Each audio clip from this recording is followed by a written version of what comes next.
জাতীয় নাগরিক পার্টির দক্ষিণাঞ্চলীয় যে মুখ্য সংগঠক রয়েছে হাসনাত আবদুল্লাহ, সেই হাসনাত আবদুল্লাহর উপরে কিন্তু গতকাল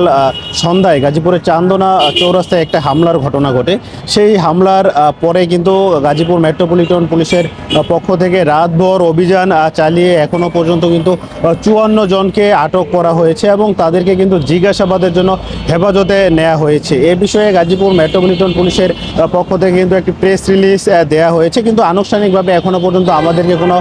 বক্তব্য দিতে তারা রাজি হননি। তবে এই যে আটকের বিষয়টি নিয়ে কিন্তু যারা এনসিপির নেতা রয়েছে গাজীপুরের যারা রয়েছে, তারা যে বিষয়টি আমাদেরকে জানিয়েছে যে পুলিশ তাদের যে কার্যক্রম রয়েছে সেটি কিন্তু পরিচালনা করছে এবং এনসিপির পক্ষ থেকে কিন্তু এখনও পর্যন্ত কোনো মামলা করা হয়নি। তবে কিছুক্ষণের মধ্যেই কিন্তু গাজীপুর সদরের যে এনসিপির আহ্বায়ক রয়েছে সেই আহ্বায়ক আলামিন কিন্তু বাদী হয়ে গাজীপুরের বাসন থানায় একটি মামলা দায়ের করবে। সেই মামলাটি কিন্তু কিছুক্ষণের মধ্যেই তারা বাসন থানায় যাবে, এই বিষয়টি আমাদেরকে জানিয়েছে। আপনাদেরকে তো একটু জানিয়ে রাখি যে গাজীপুর মেট্রোপলিটন পুলিশের পক্ষ থেকে কিন্তু গতকাল রাতে অভিযান চালিয়ে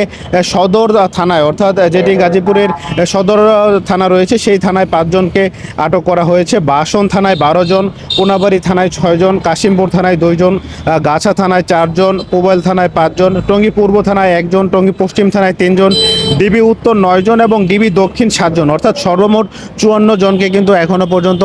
হেফাজতে নেওয়া হয়েছে। তবে এই যে হামলার ঘটনাটি, সেই হামলার ঘটনার পরপরই কিন্তু সারা দেশে হাসনাত আবদুল্লাহর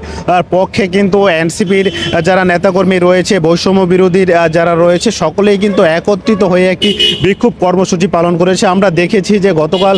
সন্ধ্যার পরেই কিন্তু এই হামলার ঘটনার পরপরই কিন্তু গাজীপুরের চান্দনা চৌরাস্তায় শিবিরের পক্ষ থেকেও কিন্তু একটি বিশাল মিছিল বের করা হয়েছে। সেখানে তারা দাবি জানিয়েছে যে যারা এই হামলার ঘটনাটি ঘটিয়েছে তাদেরকে দ্রুত সময়ের ভিতরে আইনের আওতায় নিয়ে আসা হোক এবং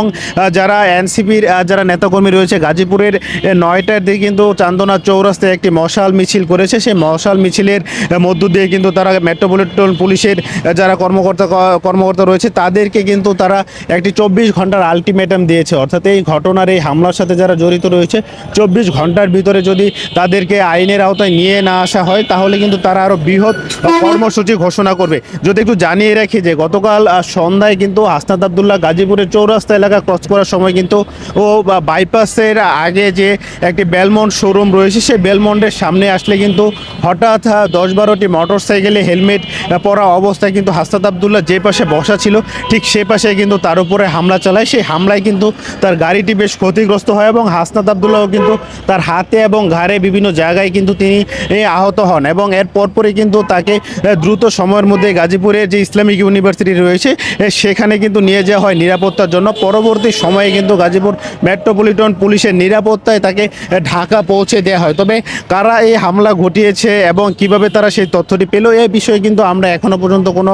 তথ্য জানতে পারিনি। তবে ছাত্রদের পক্ষ থেকে যে বিষয়টি জানানো হচ্ছে যে খুব অল্প সময়ের ভিতরে, অর্থাৎ আজ দুপুরেই কিন্তু তারা এই বিষয়ে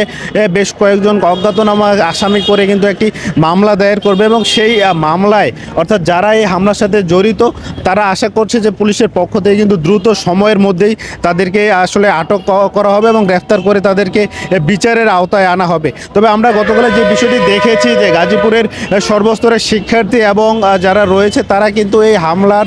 যে ন্যাক্কারজনক যে ঘটনাটি ঘটেছে সেটির কিন্তু তাৎক্ষণিকভাবে প্রতিক্রিয়া জানিয়েছে এবং ঢাকা সহ সারা বাংলাদেশেই কিন্তু এই হামলার ঘটনায় কিন্তু বিক্ষোভ মিছিল পালন করা হয়েছে। এখন পর্যন্ত যদি গাজীপুরের সবশেষ পরিস্থিতি জানাই যে এই যে গতকালকের ঘটনার পর থেকে কিন্তু আওয়ামী লীগের যারা নেতাকর্মী রয়েছে তারা অনেকটাই কিন্তু ঘা ঢাকা দিয়েছে, অর্থাৎ ধারণা করা হচ্ছে যে এই হামলাটি গতকালকে ঘটেছে সেই হামলার সাথে কিন্তু আওয়ামী লীগের যারা সন্ত্রাসী রয়েছে তারা কিন্তু জড়িত বলে দাবি করছে এনসিপির যারা নেতা রয়েছে এবং গ্রেফতার আতঙ্কে কিন্তু আমরা দেখতে পেয়েছি যে অনেকটাই যে সমস্ত আওয়ামী লীগের নেতা এতদিন সশরীরে ঘুরে বেরিয়েছে তারা কিন্তু অনেকটাই গা ঢাকা দিয়েছে। অর্থাৎ পুলিশের পক্ষ থেকে কিন্তু বলা হয়েছে এই হামলার সাথে যারা জড়িত রয়েছে দ্রুত সময়ের ভিতরেই কিন্তু তাদেরকে আইনের আওতায় নিয়ে আসা হবে এবং পুলিশ কিন্তু তাদের যে অভিযান রয়েছে সেই অভিযানটি কিন্তু পরিচালনা করছে, অর্থাৎ রাতভর যে অভিযান চলেছে দিনেও কিন্তু সেই অভিযানটি পরিচালনা করা হবে এবং এই বিষয়ে কিন্তু পরবর্তীতে মেট্রোপলিটনের পক্ষ থেকে আমাদেরকে আনুষ্ঠানিকভাবে ব্রিফিংয়ের মাধ্যমে অন্যান্য তথ্য যেটি রয়েছে সেটি জানানো হবে। তো এই ছিল গাজীপুরের মেট্রোপলিটন পুলিশ কার্যালয়ের সামনে থেকে আমার কাছে থাকা সবশেষ তথ্য।